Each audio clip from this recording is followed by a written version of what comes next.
Hello, everybody. Welcome to another episode of Game Talks. My name's Keith. My name's Will.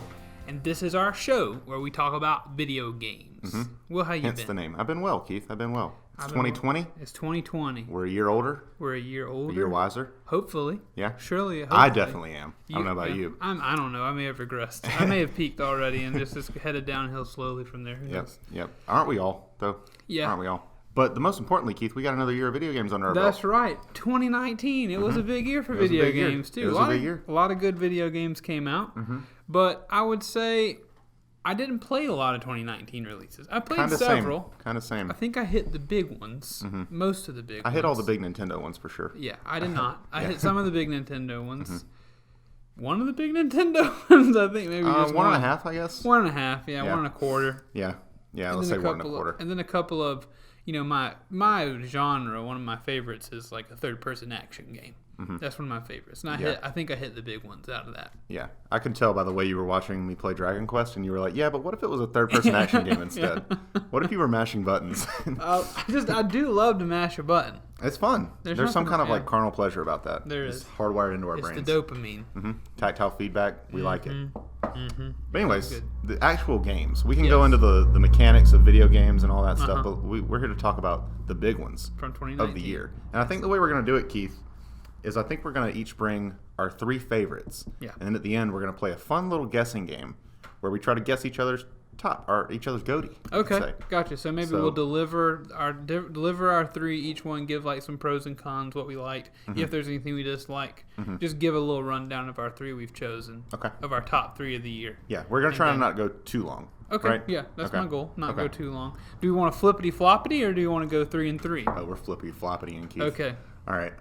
You go first though. All right then, I'll take it. Jinx. I was about to tell you. Yeah. For my first one, I want to drop Star Wars Jedi Fallen Order. Ooh. That is what? Who made that?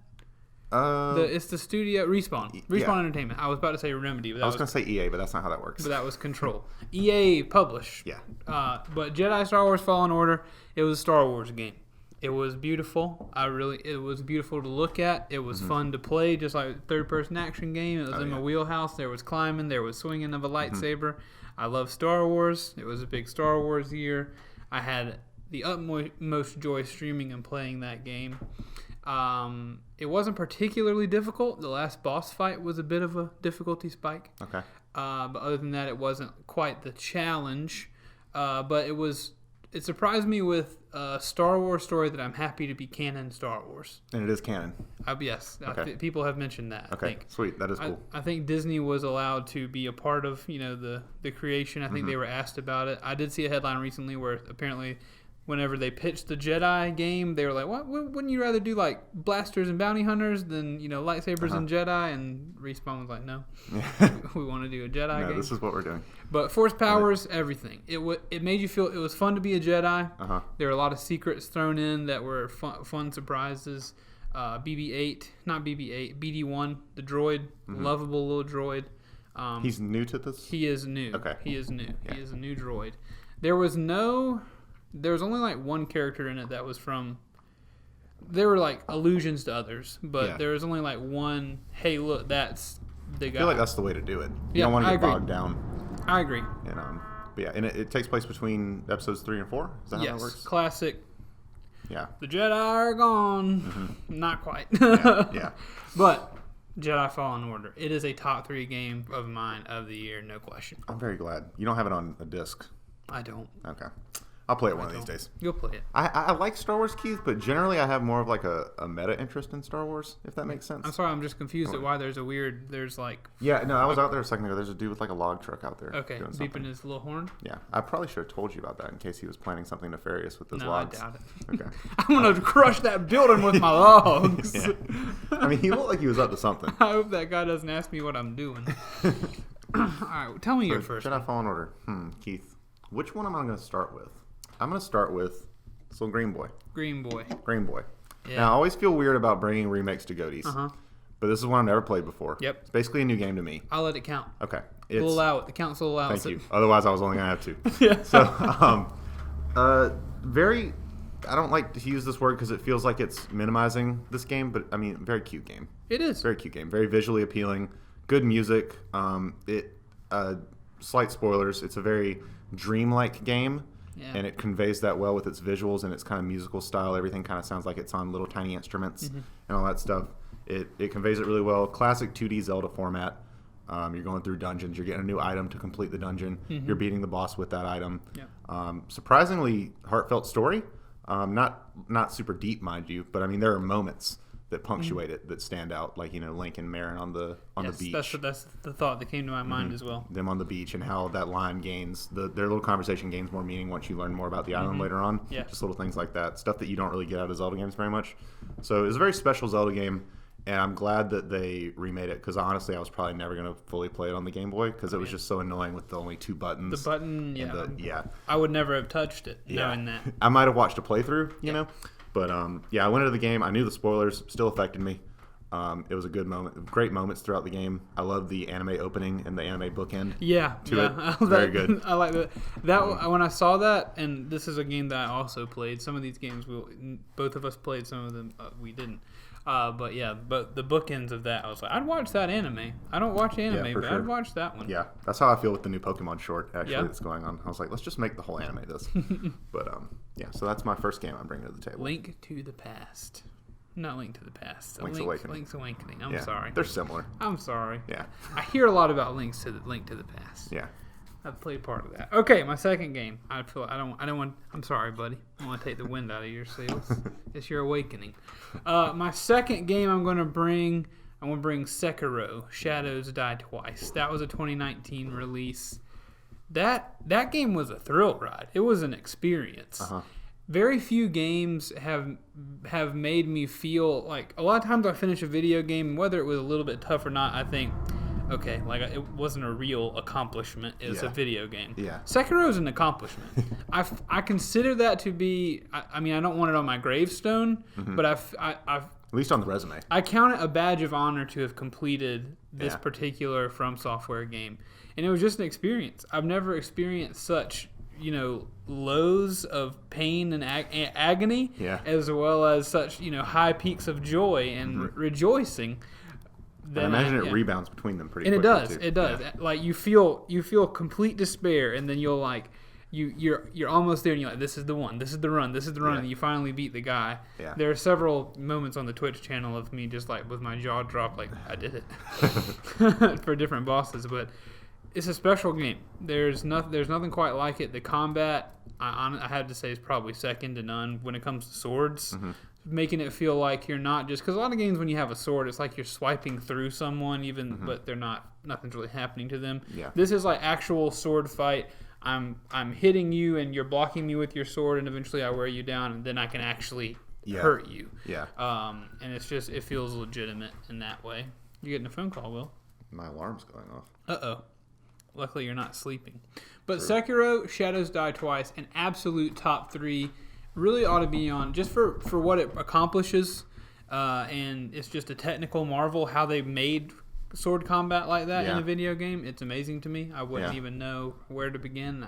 It is truly an amazing video game. Story, From Software stories I'm not looking that hard. Yeah, I've never heard too much about them. It's mostly like a background kind of thing, right? Well, it's if you search and you dig and like you read every item description and you try to like speculate as to the connection to those, you could probably put together a story. This one has more story that's easier to understand for me than any of the other. I've played Bloodborne and Dark Souls 3.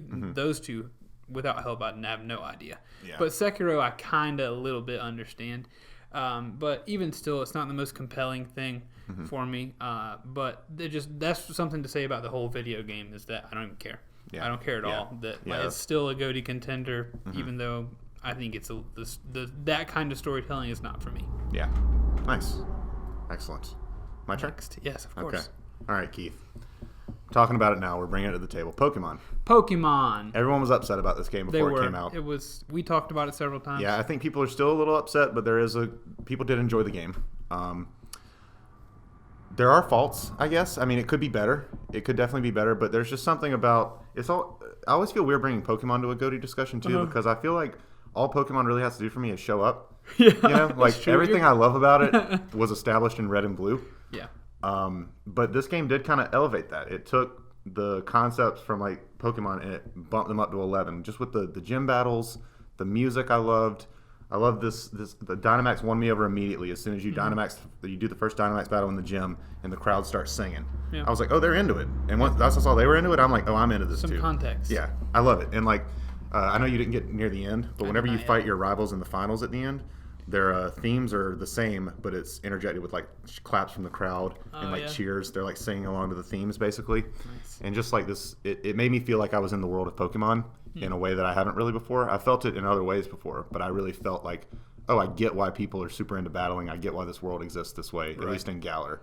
And just the, I don't know, it's the Pokemon world I want to live in, and I feel like that says a lot. I've been living in the Galar region for the past 2 months now, and I don't want to leave. So, yeah, Pokemon Sword and Shield. That is amazing to me. It's all the information is amazing for me to hear, just because like it didn't hit me that way, but yeah, based on our descriptions of games that we like, it's going to make sense. That's why we don't do pick one GOTY. Yeah. It would be unfair of us together to choose one GOTY for Tank Media games. Yeah, because we just like different stuff. Yeah, and the games we play don't overlap a lot. Yeah, either. So yeah, I don't know. Yeah, I played some Pokemon, and I played the one I'm about to mention. So, one more thing about Pokemon, though. They also made competitive very accessible in this game. Okay. You can, in the past, you would have to breed a Pokemon from scratch to make it competitively viable. In this game, they've put in ways for you to make, like, even the ones that you played through the game with competitively viable, which in the past, they were, like, polluted with weird stat values by beating different types of Pokemon. It was just this whole under-the-surface thing that Pokemon you played through the games with were basically you couldn't play with them competitively. But they've introduced ways to like reset their stat values and max their base stats and all this stuff. See, I'd have to do that. If I'm playing competitively, whatever Pokemon drug me through the campaign or whatever, it's got to be. Yeah, because it does feel kind of bad to like bench one of them. It's like, Prince Lou, you did a great job. We beat the game, but you're you, man. You're not high tier. You got to go in the box. You're retired. It feels bad. It doesn't feel good. Yeah. But got to play to win, baby. Got to play to win. And online, Keith. I'm back into competitive first time since Gen 4. So how you doing? What's your rank? I'm Master Ball tier, baby. That's baby. That's baby. That's good, baby. That's good, baby. You're a baby, good baby. And the new season starts. It's a monthly season thing, so you rank up. Your rank resets every month. Much like Rainbow Six Siege, which I only know about that because of watching Wings. Shout out! Shout out to Wings. You didn't think we were going to shout out Wings in the GOTY discussion? Shout out to the Conway Conman. I'm just kidding. We love you, Jordy. We do. If you see this, we truly do love you. This is not troll commenting at all. No irony. Keith, what's your next game? Well, my last game of the top three, it was between two. Can I mention the two it was between and which one I chose? Let me check the rules. All right. Yeah, you can do that. Okay. It was between Luigi's Mansion 3 and Control. I played Control as a Remedy game. Have you heard of this one? I've heard of it. It is another third-person action game. That's fine. But it was a good game. I played it in the last month. So it was a 2019 game that I just played, and I had to choose which gets my top 3 slot. Not because they're similar, just because which gets on the board. And which to consider. So I gave it to Nintendo. I wanted Nintendo to be in there. Luigi, I think, stuck with me more than Control did. I wanted more out of Control, and I didn't get it. Luigi probably gave me more than I wanted at some points. Yeah. But Luigi's Mansion is the first really Nintendo game that I was like, you have given me a narrative that I can follow without digging or without it being, not really there. Yeah, too surface level. Yeah, like the Mario Odyssey. Bowser's not trying to marry Peach. Sorry, that doesn't work. Yeah. It doesn't make any sense to me. That doesn't work. That can't work. If anyone has children in that universe, it can't work. I'm sorry. But Luigi's Mansion is like Luigi's going to a hotel, going on vacation with his buddies. They get trapped by a ghost. He somehow squirms his way out, and he has to use his tools to help set them free. It's a legitimate narrative, not burdened by foolishness. Yeah, good setting. Yeah, good motivation. Setting. Spooky. Motivation. Yeah. I will say one negative against them. Don't release a Halloween game on Halloween. That's stupid. That was dumb. Release it a week before. The day after Halloween, guess what? It's Yeah. Thanksgiving. Yeah. The vibe is gone, in my opinion. Yeah. But I'm talking about good stuff. Yeah. Luigi's Mansion. That vacuum, amazing. Yeah. Physics, it is a technical marvel on the Switch. I do not know how they did it. Yeah. I don't know how they made the Switch do all that with all the moving objects. But either way, the story, I didn't leave it like with a tear in my eye. But it was a good story. It was fun to play. It was not always easy. There were puzzles in there that took me a long time to figure out. And it was just a good game. It was a good game, and I think it deserves to be mentioned in the contention. Feel vindicated, Keith. Okay, good. Good. Okay. Your next game? All right. We're talking about Fire Emblem Three Houses. Ah, yes. I And figure, yeah. Byleth's amiibo is not out yet. He's coming to Smash. His amiibo's not out I yet. thought it was a woman. There's a male and a female. It's like the Avatar character, so you can be a male or a female. Oh, okay. Yeah. All right. Kind of like how Robin, you can be a male or a female. Gotcha. That does make sense. Yeah. So, Fire Emblem Three Houses really basically just took Fire Emblem and multiplied it by 3. Mm-hmm. You get 3 basically great campaigns in one. That sounds like a commercial. Yeah. They should have used that one. Yeah. That one's free. But, it's basically you get 3 campaigns, good stories, characters all interweave together. Even characters from different houses can form relationships and stuff. It's crazy that there's so much dialogue in this game and that they thought it out so well. Like all these characters, I would recruit people from different houses just to see their relationships form, and they would go better than I would expect it to. Not just like, we're going to get married relationship, but friendships as well. Yeah. Just the way these characters all interact. It's very nice. And then, the whole, we've all got to turn on each other. They show it in the trailer, guys. No spoilers. No spoilers. We all have to turn on each other. Very tragic story. The Fire Emblem gameplay is there. They changed it up a little bit. The weapons triangle is a little bit different now. But I think it was all for the better. A lot of quality of life improvements. Splendid. Awakening still might be my favorite just for like nostalgic reasons because it was the first Fire Emblem I played, but this one is way up there. And I'm ready for that DLC, baby. We're getting a fourth house. Fourth house. A whole another. The school just adds on. Yeah. A new wing, Hufflepuff it's coming. Like it's like some underground house that we didn't know about that knows the secrets of the universe or something. Okay. A little weird, but cool. I'm in board. You gotta take that. You gotta take the Japanese storytelling with a grain of salt. Yeah. I don't think that's racist. I don't think that's any sort of cultural, me slighting them. It's just for me, from my point of view, it's harder to understand. Yeah. I don't understand things as well. I agree. I kind of just feel like I'm walking through with my eyes closed in the story of Fire Emblem sometimes. Yeah. I'm like, I kind of know what's going on. This is a little bit over dramatic, but I'm there for the character drama, baby, and that gameplay. Yeah, that gameplay. Fantastic. I think we've listed our 3, Keith. That's 3 and 3. So I went first to speak. That means you need to guess first what my goatee is, right? Do we want to do a? Yeah, give me a. Maybe I'll do something in post. Okay, that sounded like you were purring. Sekiro. Yes, that's it. That is it. You're absolutely right. What clued you off?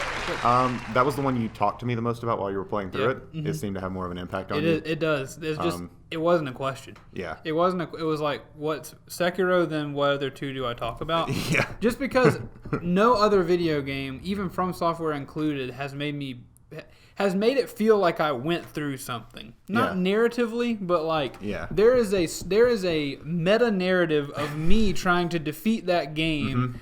And especially, I think streaming it on Twitch adds to it because those games are just rife with people who want to watch other people get through it one time. Yeah. And so you have like 2 or 3 people who are sitting on the bench watching you, go back and forth at this stupid guy that you can't kill. And they're cheering you on. Nobody's trash talking like, you got this or whatever. And it's an experience. The enduring spirit. It's the human spirit pushing you through this game. I love a good meta narrative. Yeah, it absolutely was. It is just no question that what that game gives you if you're willing to try to push all the way through it is just really, really good. So I'm giving it to Sekiro. Not to mention the technical, it's a well-made game. Mm-hmm. It was likely I have to imagine the most technically challenging game to make. With Jedi Fallen Order, like you swing your lightsaber at a stormtrooper and it doesn't cut him in half. It's just like swing, take down damage. I'm not saying it was easy to make Fallen Order. Yeah. And then Luigi, of course, is just on a different kind of level. It just wasn't enough of an experience to make it Game of the Year for me. Yeah. It didn't have that emotional tangibility to it. I'm downloading Sekiro at home right now. Don't know why. Am I going to try to play it again? Maybe. I don't know. We'll see. Just want to have it there. Yeah, we'll see. Well, I think this is. I'm gonna guess now. Let's see. Fire Emblem. Really? Pokemon? You know what? Let me tell you why. Let me tell you my reasoning before we talk about how I'm wrong. I thought that you would say Pokemon is a beautiful game and it makes me feel good and it satisfies me in many different ways. But I'm gonna have to give it to the game that is the better game. I'm gonna be objective about it and give it to the better game, even though Pokemon I might like a little bit more. But no, you satisfied yourself, and that's okay. 275 hours, Keith. I know. There's no argument with that. You're right. There's no argument with that. You're right. Fire Emblem cracked 100, but I mean, didn't crack 200. Well, what's your playtime on Splatoon? It's like in the 9s. 980. I don't think I'm ever gonna hit 1,000. I'm kind of done. So like over a quarter of what you played in Splatoon over the last 3 years, Splatoon 2, you've played in Pokemon in a month. 2 months. 2 months. Yeah. Let's not make me look like a complete dork, Keith. Sorry. Come on. Sorry. It's only like 130 hours a month. Wow. Keith, a lot of it, I'm going to be honest, to defend myself here, it's breeding shiny Pokemon, which takes about 5% of my brain capacity. Because I'm just going in circles and dropping eggs off while I'm watching something on TV. Gotcha. So I'm not 100% in it the whole time. You're but still playing. Those competitive battles, though, Keith, I'm telling you. And the meta's going to be changing whenever they add the new Pokemon with the DLC. It's going to be a wild year. These are our personal goatees. Yes. Draft your tweets. At Will Tank. At Tank Media Games. Yep. Come Draft at me. your tweets. Those are the Tank Media Games goatees, the games of the year. We picked 2. Tell us what you like. Tell us your game of the year. And if you want to hang out with us or speak with us, or, I'm usually the filter that Will gets information through, but you should follow me on Twitter at Tank Media Games and then click the pinned tweet on my profile to get into our Discord server where you can hang out with everybody who loves Tank Media Games. And Will, of course, is at Will Tank. You can follow him. You just draft your tweets right at him. Tell him how wrong he is or how right he is. Oh, I'm going to trigger some people with this one, Keith. Get triggered. But it's been a good year for video games. We're looking forward to 2020. 2020 is going to be amazing. We got some more videos coming at you. Hopefully, a couple more regular game talks after this as Will and I figure out our schedules moving forward. And we will see you next time. Anything else, Will? That's it. Please remember that we love you very, very much. Happy 2020.